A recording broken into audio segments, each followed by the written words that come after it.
way of saying extreme tracking, right? And the whole purpose of what I want to speak to everyone about today is, what does that mean? Because there is no privacy. And if you think about your journey online, whether you're a business owner, you're working with an organization representing them, and or someone in the business, everyone is doing digital marketing in some form. The challenge becomes answering the question of what's actually working, right? And that's what I built my company upon. So 15 years in business, literally started this out of my basement, out in Port Washington in Long Island. And I remember it was August of 2008, just before the crash. And around October, my father comes to me and say, "Hey kid, you gave it a shot." And I'm like, "What are you talking about? We just started." But not the best economic conditions. But one of the things that we noticed right away was the fact that there was this big need for marketers or anyone spending money digitally to really know what the end result is. And that kind of sounds silly, because anything that you do when it comes to marketing, you need to know. But it's incredibly difficult when you think about social, video, mobile content, all the other places that you can put money on, and then ultimately deciding, is my money actually giving me a return, right? Because if you think about Google and Facebook, the two biggest properties, if you're doing advertising on them, they're both going to claim credit. They're both going to say that they generated the phone call, if you can even track that, the form submission, if you have an e-com store, the e-commerce play, a booking, whatever it may be. But when you take those two sales, 1 + 1 = 2 on there, but in the bank account, it's just 1, right? Because they take credit. So the idea behind this is, how do you have real attribution to be able to say, what are the assists? And then ultimately, what is the actual conversion point? Not looking at what's called in market, this last click. So I'm not a big PowerPoint guy, so I'm just going to show a couple of screens. And Chase, if you can check me, is it in presentation mode? Yeah, we could see you okay. Okay. Is it too small, or? Is there a way to make it a little bigger? You know what? I have it in presentation mode. And this We can happens to definitely be- see it. Let me make it a little bigger, because there's no, is that a little better or the same? Go back to the presentation mode. Better off with that. Better. There's only 4 slides on this. Yeah, that's cool. Just to set things up, I already mentioned about how long we've been in business. There's 4 pillars when you think about whether it's AI or just marketing in general. One is, everything that's being done should be performance-based. So one of the things that I continue to find in market is that there's a lot of organizations or a lot of tactics that are very fuzzy. It doesn't really allow you to say, this is what was spent, this is my return, and what are the pieces in between. So making sure that you're doing something that's all rooted in performance sounds kind of obvious, but that's first and foremost one of the main things. The other thing is, when you think about the offering, right? So one of the things that's specific to what we're bringing in market is the ability to capture this user journey. And I'm going to go live in about 2 slides. And I'm going to use a cruise company. So that could be applied almost to anyone, because you've either taken a cruise, you've looked it up, somebody that took a cruise. But the journey that you take on there is the same thing when you're, buying anything online. It could be sneakers. It could be something on Amazon. It could be whatever the last purchase was that you made online. It could be a service. So it's not just a product that you're buying on there, a widget. So the idea behind it is, how do you follow the user all the way through? Because that's really what omni-channel marketing is about. It's about, what are the different channels, omni-channel, that you're using, and what are the ones that are top funnel, mid funnel, and then ultimately convert. But they all have to be looked at together. It's not just one or the other. And then one of the things you'll hear me say many times is all click versus last click. And regardless of what your skill set is or knowledge base when it comes to anything digital, I think we could all understand that last click is just that. This is where you ended your journey. And most of the times, where you're going to end up, you're going to end up on Google, or you're going to end up on your organic site. But we know that's not how the journey started. And I'll expose that as we go through this. And then one of the things that we've also brought to market is the ability to patent the technology. So there's a lot of technologies that are out there. 2 devices connected. Obviously, we're always going to claim it's the best, but having a patent on it gives us an edge to be able to say, this is something that we've created. And the last piece on this thing is Blackstone. So as I said, I've had the company 15 years. In 2016, Blackstone, which is probably the world's largest private equity firm, bought into our business as a minority stake. In 2020, they came in for more. So it kind of says something about our organization and what they think about us. And what I'll go through now is what this challenge is. Everyone that's on the phone is used to digital. And the biggest challenge everyone will face is the fact that there's probably too many platforms. You're unable to access data well in a way that's actionable. And then what's the source of truth? right? How do you really look at things to be able to say, where do I reinvest those dollars in real time? And if I think about ultimately what's the biggest value, if anyone on the phone here, and we can speak about this tomorrow as well, has any of these attributes, in other words, your business has a longer consideration. So it's not just a 1999 widget, it's something that people have to consider before they're actually buying, purchasing, getting the service. If it's of high value, right? So the higher the value, the better, because again, there's a consideration or an inflection point for a potential consumer. If you have form captures, which most of you do, phone calls, a huge component, and I'll get into that, and then depth of site, right? It's not just a landing page, it's information that people need to consume. So those are all the attributes that make the best client when it comes to omni-channel marketing, because if you think about it, it takes a lot of those efforts to actually get there to the end result. The delivery on the other side should be revenue growth on same dollar spend always. So the idea is that with the same dollars that you're spending today, you're getting a better return. You can only do that via mathematics. So one of the things that's important is having these first-party insights into your sales, your audiences, and this customer journey. So knowing who your customer base is incredibly important, and I'm sure everyone here knows that. You have CRM systems, from the business in general, but knowing the people that are coming over to the site before they've actually converted and putting them into buckets is a big component of it as well. And the other piece that I mentioned before, and I kicked it off with, is being able to track across all digital channels. So this is inclusive of phone calls, all the digital tactics that are out there, because if you're missing a piece, let's say you have an email campaign or you have a social media campaign and they're not being tracked, then you can't get that whole omni-channel effect, how it's actually working. And then there's a lot of noise these days about this cookieless future. With the iOS changes, there's a lot more privacy. And the idea behind it is that marketers have lost the ability to really understand who their consumers are, and when they're jumping from one tactic or one platform to the other, which leads to the next point, right? Compliance with regulations on a global scale. So you're not exposing John or Jane Smith, but you are exposing their device. That device happens to be tied to a person. So enough of this deck, and let me just go live. I don't have to show these clients. Give me a second. So what I'm going to do now is go over. Here we go. And Max, are we seeing something with Princess Cruises? Yeah, we are. Yep. Yeah, we Okay. see your Google. So what's that? Yeah, we see your Google search. Okay. So I picked something in the cruise industry because, as I said, this is something we could all probably relate to. So if you think about this right now, and you can take your business and put it in for here. So whatever your .com is, you can put that name in here and say, okay, how is it that somebody got here? Because if I'm speaking to Princess Cruises, which I literally just spoke to earlier today, their problem is just this. How did somebody get there and book a cruise? How did somebody pick a law firm? How did somebody go to private aviation? How did somebody go to any business that's out there?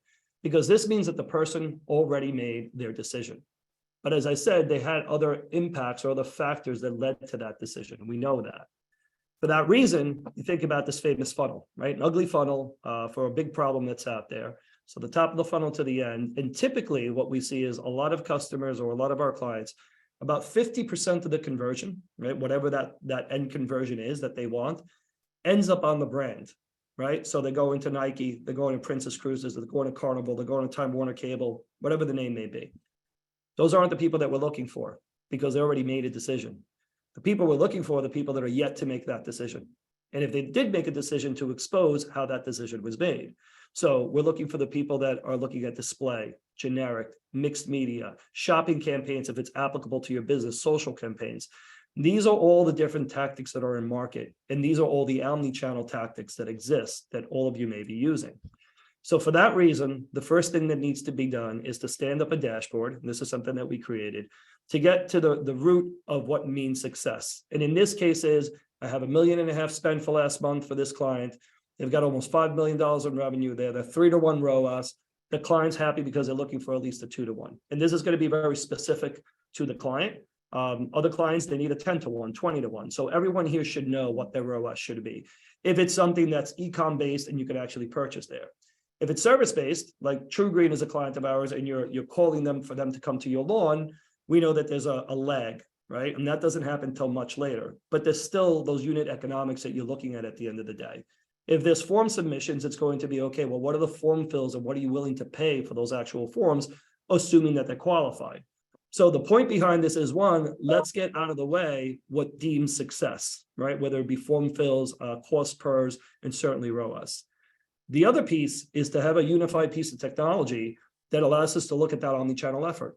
In other words, these are all the different efforts for this particular campaign for Princess Cruises, what their spend is, what the revenue is in proportion to that spend, and then being able to dive deeper, right? So how many contact form submissions, how many emails, how many phone calls, all these other things on the right-hand side are noise. And this is something with omni-channel marketing that people get stuck on.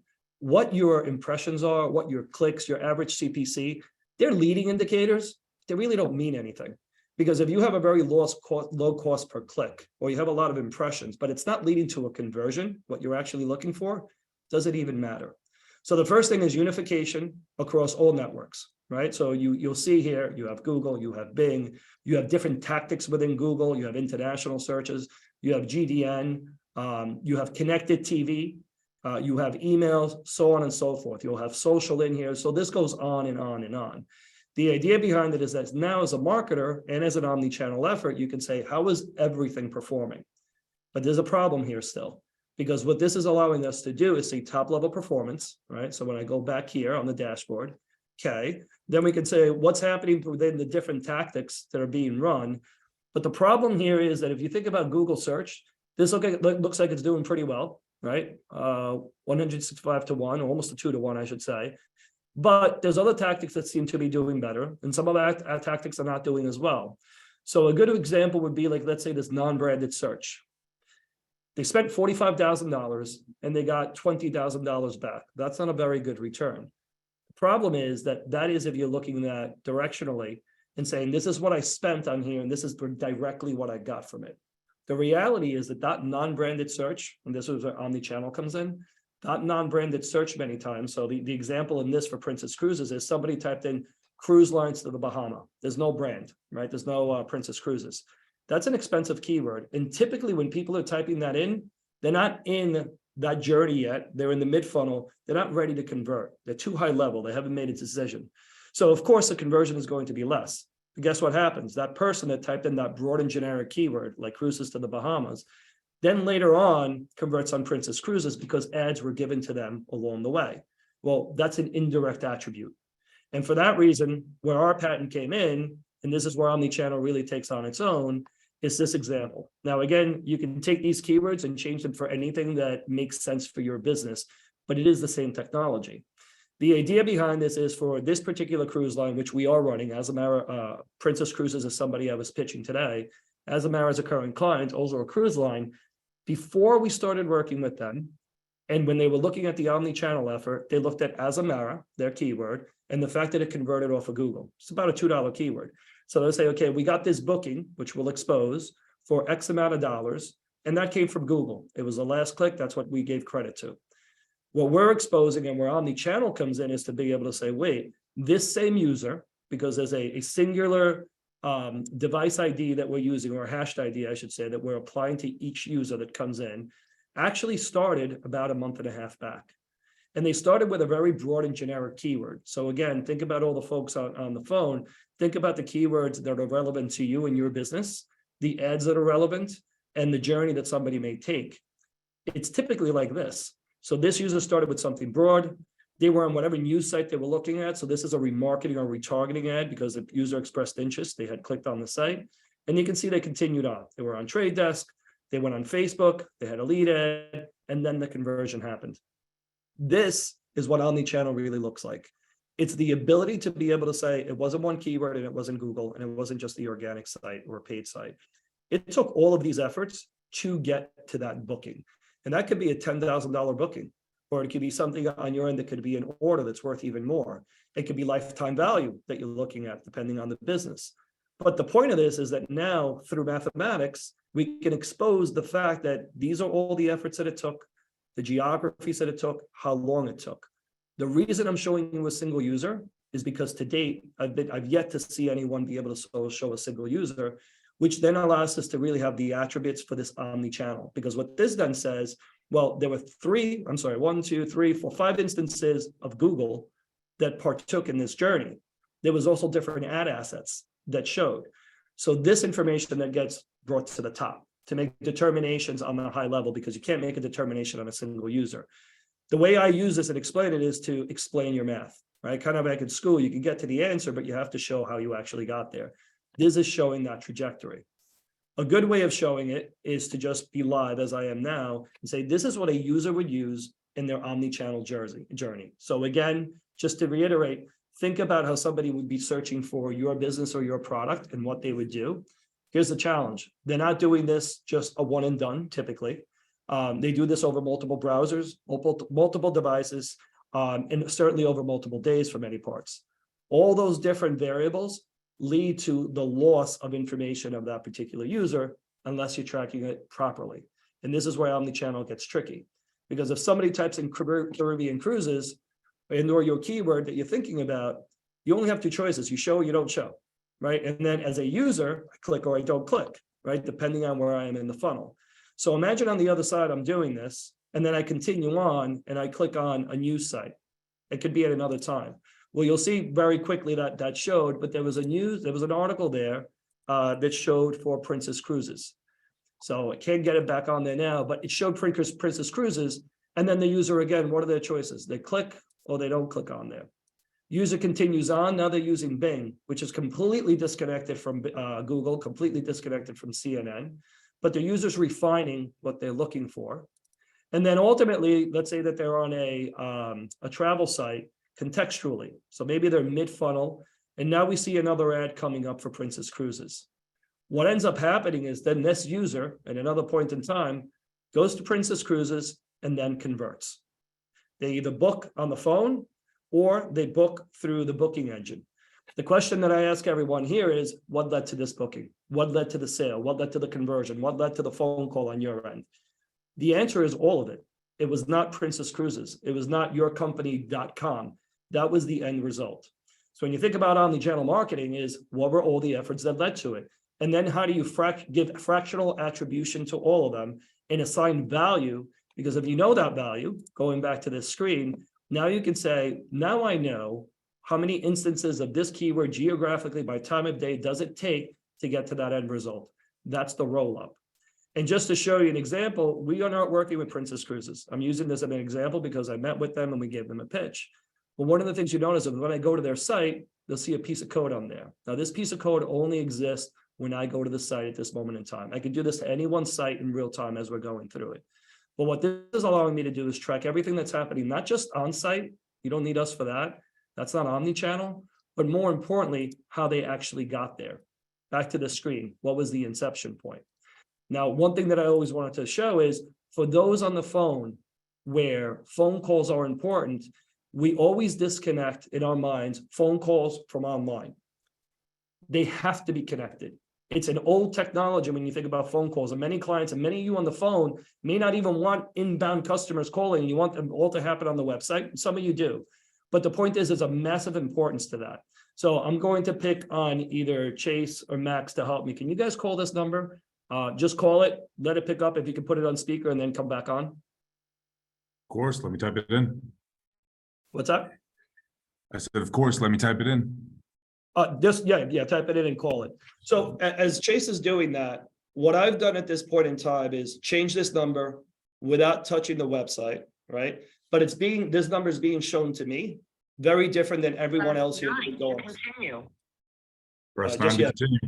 Yeah, just so we don't spam them. Thank you for calling Princess Cruises, the vacation choice that makes it easy for you to connect Hang on. with people, places. Perfect. So if you think about what happened here, and think about your business, and I can show you this for any of your businesses, we've dynamically changed the number. Again, for those of you that phone calls, inbound phone calls are important. And I'll expose the fact that Chase, I believe, called that number and what that journey actually was. Now what you're doing is giving credibility and validation to the inception point of that phone call. More importantly, what was the outcome of that phone call? Was it a sale? Was it an appointment? Was it something that you're looking for? So before I go on there, just to prove that this is real, this is where I am sitting right now. This 69.193 is the IP address of my office here by Macy's. You'll see I refreshed it, 69.193. This is what I just did before. You'll see the same 69.153. And this visitor ID is the other piece of the technology. This is, consider it, for lack of a better word, the social security number of each user. It's not that. But what it is an ID that it would be assigned to Chase, different than Max, different than me, different than everyone on the phone, that lives with you up to a year in market, regardless of where you go. Now, we can only track it when we bring them over to your site. That's the omni-channel effect. But if you think about the power of this, now you know how many times they went to the site, what they consumed, what they did, if they ultimately purchased. And on top of that, it also informs subsequent buys. So you can see here that prior to this, I had called up from my company. I have a record locator, and there's no technology lift on anyone's end. And you can see that this was done yesterday. And then I'm exposing everything that happened. Google, Caribbean Cruises, basically everything that I had done before with the little highlights. And then I ended up on Princess Cruises, and then I went to the customer care page. Now, Chase, I believe, just called before, and today, the 28th. So he made a phone call, and what I want to see is that number coming in, so you can expose what happened there. Let me refresh this. There we go. So when he called before, Chase, is this your number? I'm sorry, the 1411? Yep, that's me. Okay, so if you don't have Chase's phone number, take it down, 570-445-1411. So I'm exposing the number, I'm seeing the Worth number. gold right there. Just giving that out for free. So this is a controlled demo, so I'm not exposing the rest of it. I would have to put code on site. But think about the power of what an omni-channel effort actually does. To be able to know in a business, the phone call that came in, the person that called, the ability to listen to the phone call, because as long as you can say this call may be monitored for quality assurance, Chase has given up his right to privacy. But then where that started, right? Where did that journey actually begin? And what is Chase worth? And if Chase didn't convert, which right now he called Princess Cruises, their call center may just see that somebody called in, but we'd be able to see what his journey was like. And by knowing that journey, we know that we need to go back after Chase with digital marketing. And what that really means is to be able to have a dashboard that we created that's an analytics dashboard. Now, it sounds crazy for me to say that we would have better technology than a Google, but Google Analytics is just that. It's Google Analytics. It's going to be always weighted towards Google. What we have is omni-channel, and it's completely agnostic. We really don't care who gets the credit as long as we can validate the credit. So what you'll see here is one of my portfolio companies in the travel and hospitality industry. What you'll see is people that are going to the site as we speak. And as these people are going here, you can see that this is from all over the world. This is Japan, this is the US. It puts them into different buckets. So this is somebody that's coming off of Facebook, they're watching some media, they watched 8 videos, but the big thing is that they haven't converted, right? They haven't booked something, they haven't bought your product or service. So there's value to this person that's coming from Illinois, but there's different value on this person that's on the site today versus somebody that's come in multiple times. So let me just scroll down a little bit. And this is just random as they're coming in. So you can see that this person has come on the site today, but they're 26 clicks in, or I should say searches through. That's a very different profile than somebody that's come in with a one and done. And the idea behind this is to use this technology to understand if we had $105,000 in bookings today, is that a good or not a good job? If it was it bookings? Was it form submissions? Was it leads? Whatever the core metric is for you. But the important thing is to not just look at this, but define where it's coming from. To be able to look at real world technology or real mapping to say, these are where the people are coming from. This is where they're converting from. And for those of you that it's e-com based, probably the most important thing is how am I getting these orders? So this is something that's coming in right now. This is a booking and exposing what the booking is. But again, take this for your business. If there's a product or purchase that you are able to do online, this all gets exposed. You keep it in your CRM. We see it. We see what led to it. For those of you that there is nothing that you can purchase online, let's say like a dental practice, a law office, phone calls are important, but the form submissions are just important. And then pulling that data back from your CRM. And then being able to understand the lifetime value. So for many of you, it's not a one and done, right? There could be repeat purchases. So part of the technology is for us to be able to say, since we have this user ID that is attached to this one user, you'll see that they're different purchases. You can see this January 31st and look at the last couple numbers, 308, 308. And I can keep on seeing that this user keeps on doing different buys. So now this starts to change our thinking about what a value is to a client. And I went the long way around the peer to be able to say, okay, we want to work back from this person that purchased, ordered something, or actually committed to something on your site or off of your site.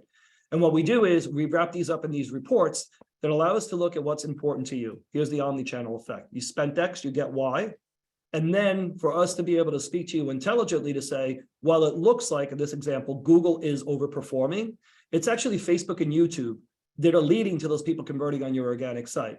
And for that reason, you need to spend more money on Facebook or YouTube, or we would do that on your behalf because we have the data to prove it. And then a great example would be able to say, okay, if this was your campaign, you spent $36,000 on Facebook and you had $148,000 in revenue. That's your Facebook performance. But what we're able to see through this omni-channel effort is that 36,000 also yielded another 5,000 conversions on Google, let alone the revenue, and another 3,000 on Trade Desk. So what does that mean? You're under attributing to Facebook, you're over attributing to Google and to Trade Desk. And for those reasons, the way you're buying media has to change. And that is all proven out, as I said, in these dashboards that allow us to validate what's happening, see it in real time, and make sure that at the end of the day, we're able to provide better performance because of this omni-channel effort. Now, we're at the bottom of the hour, and I know we had half hour, so I actually hit it on the nose, but I will open up for questions. Super. I'll kick it off with a question. So, that's basically the back end of really what goes on to develop those leads. So at that point, when you identify and you track, that person or whatever you want to call them, file through the process, at that point, when you identify, that's where then the ads essentially kick in to target them and specifically take them through that journey. Well, it's the other way around. If you go back to this over here, we or you are popping up ads, right? You have ads that are showing when people are looking for your taxonomy, right? So if you're a law office, as I said, if you're a dental office, jet companies, whatever it may be, you're choosing to come up with these keywords. Upon the click, the user has to click, right? If they just view nothing, no one can track it, other than Google just seeing there was an impression. But upon the click, that's where the magic starts to happen. That's when the person goes into a system like this. It allows us to expose their information and start capturing it from that initial journey into hopefully when they purchase. And if they don't purchase, why didn't they? And how do we go back after them? Okay, so is it a little bit back and forth of tooling around with what you have working to tailor it more towards that, or it's kind of a said and done and the ads transfer right to this? No, it's iterative. As it's going through, Okay. It's learning. So hence the AI as to what needs to be All brought when adaptive. to get that. Okay, makes sense.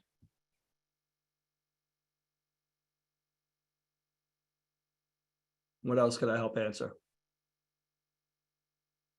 The one thing I'll throw out there is there, and I'd love to hear this, is there anyone on the line that would say this doesn't apply to what I do? Because I'd love to hear that.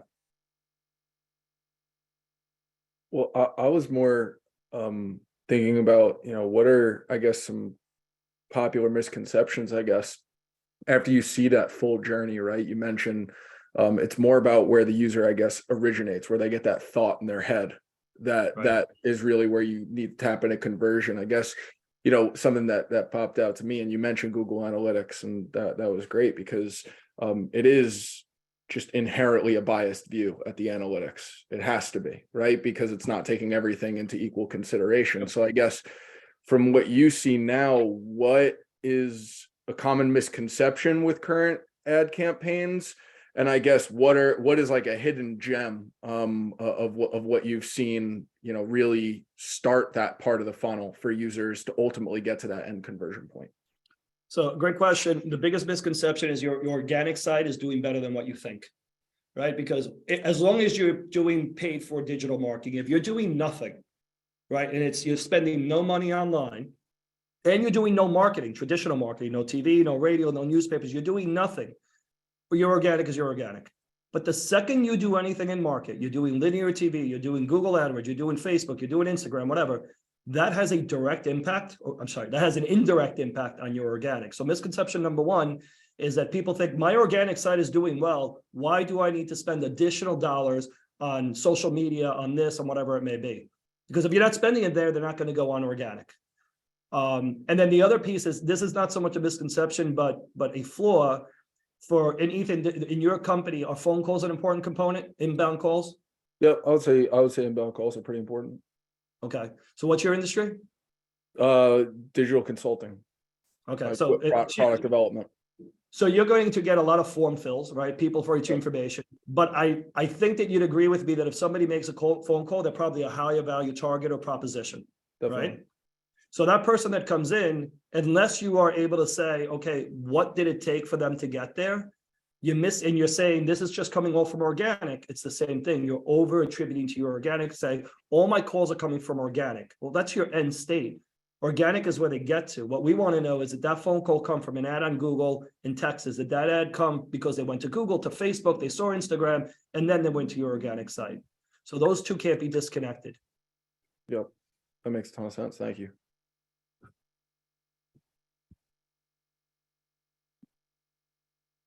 I'll shoot another question. Is there a what's really the threshold? So obviously you're working with larger caliber clients where, you know, if you're below X amount, or where does it make sense to start spending money on something like this? You know, it's a great question, because for us, typically the minimums are about $50,000 a month, but we also don't want the client that's the last $50,000. So a great example would be, I just literally, before Princess Cruise Line this morning, I went to Oscar de la Renta. I think we all know who Oscar de la Renta is, right? Very well-known, established company, high-end for women, fashion. Their budget was $20,000 a month that they're spending digitally, which is laughable. But that's also commensurate to a lot of these high-end fashion, because they said, we've got the name, we don't have to spend a lot of money. However, I'll take that business all day long for two reasons. One, it's a great logo. More importantly, if I can prove to them that the dollars that they're investing here is leading to more dollars, there's no budget cap. They'll go from 20,000 to 200,000 to 2 million, as long as they are being shown a return. And what their challenge is right now is like, we don't know. We're spending money, which is why we cut it down. We're feeding off the brand, but we know that we need to get new customers. And every time we try and do that, we can't really figure out what's working. They're guessing. So long-winded way of saying, yes, there's certain minimums, but we want to work with brands that have the potential to grow, as long as they have the capacity to service the people that are being brought in. Okay, that makes perfect sense. Graham, you're on mute. Am I unmuted? Yes. We got you now. Sounds good. Well, hey, nice to meet everybody. I'm Graham. Anyway, one question that I did have, because my business, we use Shopify. We're, in the e-commerce world, despite not being, your typical e-com company. We offer a lot of very high-end, customized, personalized products in the automotive performance market. Most of our customers, these are very much non-essential goods. However, our customers are very much, passionate about what they're looking for, what they're buying, and most of the time, by the time that they're hitting us up, they've pretty much already been convinced that they, want to go down this rabbit hole eventually or immediately. But one question that I had with this was, given that we use Shopify, we don't have anywhere near the level of data or precision behind it, but we do have the abandoned cart feature, which pretty much shortcuts right to the, okay, these people are on board, they were looking, they have the specific product, and it doesn't give us customer data to this extent, nowhere near it, but it at least does tell us their name, their phone number, their email address, because of the accounts on our website and so forth. Basically, for a much smaller business that's more, personalized one-on-one type interactions with the customer to make sure that we get their products right perfectly, at what point would direct outreach be beneficial as to, basically improve that potential relation, keep them interested and grow more interest, or would direct outreach at some point or another, or the wrong point, actually scare them away or, be harmful? Well, a couple of things to unpack there, right? First of all are we talking about outreach for net new customers, or the customers that you've gotten in to try and get them to acquire more parts, more things that you have on the performance, on the order performance side? This would be new customers that have never bought from us before. That most of our leads do come from YouTube, Instagram, or organic search or non-branded search for one of our ranges of products. And Graham, what you said, auto performance, we talk about like aftermarket performance parts for auto? Correct. Yep. All right, so you're speaking to the right audience here, right? Big car guy, the whole thing. Oh, Constantly buying carbon fiber, I mean, my coffin's going to be carbon fiber one day. So I'm always buying things. And there's all these different sites that I go, and I don't care if I'm on Car ID or I go to Novatech or wherever it may be, whatever's going to get me the thing, your way. But at the same time, I need to be reached, right? So there's audiences. So the first thing that I would say, Graham, is we got to have, or you would have to have the right audiences to be able to say who's in market, who purchased the car, who has a history of purchasing, doing upgrades, etc. So that's one, that's bucketing. Then going after those people, because you don't want to go after, I hate to say it, my EA that's on the phone, Karen, she's not going to be modifying her car. You do want to go with, sorry, Karen, but you are going to go after some of the folks that are here because we are, so we fit a certain profile. So profile is one. The second, because that limits the universe. So you're not wasting money. And then the second piece behind it is saying, okay, well, what's the CPA that you're willing to spend, right? To be able to actually get that, because that defines your unit economics. And then it's to be able to say, at what point and what do you do, right? Because you have to educate, because you're going to be looking for the people. If I'm looking for a carbon fiber hood for my, whatever it may be, my Lamborghini Gallardo, right? And I'm looking, there's a universe of that. We know there's only 11 of those 1,000 made or whatever it may be. Very different than a BMW, which they make that in a year. So now you have to say, okay, which is the better value and what is it that you supply? Right? That's just simple conversations. But then after that, it's to be able to say, okay, once I have those people coming in, let's go after the people that are typing that in. That's easy. I'm looking for a BMW, whatever it may be this year. I'm looking for a carbon fiber hood. A lot of people. That's intent-based. But then we also say, how do we go after those people where they're not necessarily looking for it, but we know they could be in market? So my long-winded way again of saying that we start with the easiest ones first, the ones that are intent. I'm going on Google and I'm asking for that.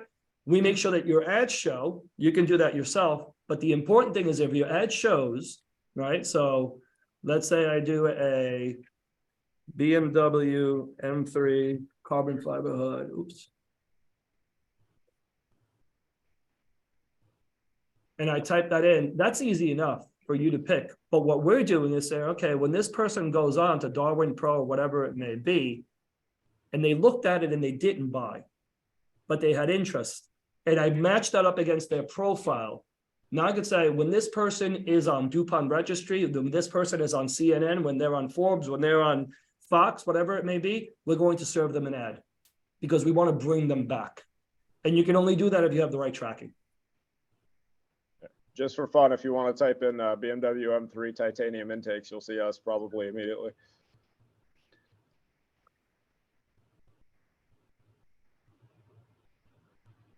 Oops.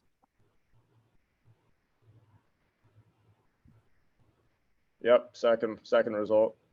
This on the one? ads. We're Apex built. Yep. So that's from here's some the- of the dealers, and yeah. So Graham, think about that, right? So you have that shopping ad or you have the ad that goes on there. I click on it, but I don't buy. I need to then be remarketed and retargeted, right? And be brought back for that actual buy. That's where something like this comes into play. And this is why I call this session Omni-Channel, because it wasn't just that one ad, that one keyword. It may take multiple tries until that person ultimately converts, but we need to know that. Yeah, and another facet of that, I'm glad you referenced those ads specifically, because those are posted by a distributor of ours, Turner Motorsport, and naturally I don't have access to their metrics. I don't have access to that data. Again, I can really only monitor my own campaigns, which I've ran in the past that I ended up killing off most of them because most of the leads that we got were people calling the phone line about, hey, can I get a taillight bulb for a 2007 Nissan Altima? It's like, please, God, stop. But pretty much what you were just saying, like I can only monitor my own sites, clicks and leads generated and so forth. But I'd be willing to bet, I don't know what the exact, like the scale of the campaign that Turner, for example, is running, but is there a way so that basically I can mirror what's in their ads content wise and like just by looking at it from the outside in, like the words, I mean, so forth, so where I can basically piggyback off that to generate more leads to my own site. Yeah, so we could always look to see what is it that they're doing within reason and exposing what does that build look like. What you have to be careful of is that then you're bidding, for the same thing. However, I'm sure that when it goes to Apex, you have to pay, right, a piece, and you're much rather off it going to you. Instead of it going to a reseller, it's better if they go directly to you, and you're cutting out the reseller, right? You're getting all the funds. The flip side is that if Apex is doing that and Apex is paying to promote you, well, you didn't have to pay for it, but you're giving up some of the economics. The end result is if you can show up and if you can get the customer directly, and if that's the right cost, that's a win-win. And again, that goes back to attribution, omni-channel marketing. So yes, you can mirror what they're doing, but it really takes a life on its own because what they're doing may be right or wrong. We don't know that. But we would know what is right or wrong for you based on the math. Sounds good. Yeah. Thank you. Super. Anyone else have any questions? If not, I have one more super quick one. This might be a bit off topic here, but when you're speaking, obviously you've experienced when your phone catches something and then you get something on Instagram or whatever, these kind of voice recognize, where does that play into this? So there's no official word on that. And there's nothing I can comment because technically it doesn't exist. Guys, give me a break, right? Yeah, it definitely exists. Myself, I mentioned something that I've never said in my life. And within minutes or an hour, I'm seeing it on Instagram. So yeah, if we all say, I'm going to make everyone's phone go off, hey Siri, all our phones light up, in particular mine. That means it's actively listening all the time. If it's actively listening, what else is it doing? So there's no official information, but we know that's happening. But there's no marketing against it, not yet. There's not one company, inclusive of Apple, that is publicly saying that that's being used, but that will come. Okay. Understood. Any last questions? No, I think this was incredible. And again, big thank you to Sergio for hosting this event and for hosting tomorrow's live first ever WICK in-person event over in the Parlor Room in New York City. Excited to see a lot of you all there. First time in person for a lot of us, but should be a great event and a great thing to piggyback off of this most recent spotlight. So no, big thank you again to Sergio. I'm going to cut off the recording here, but if anyone has any last minute questions, please feel free to jump in. Otherwise, again, thank you, Sergio. Yeah, thank you, everyone. Look forward to those who can make it tomorrow. So pleasure again. Perfect. Thank you, everyone. Everyone have a great day. Take care, guys.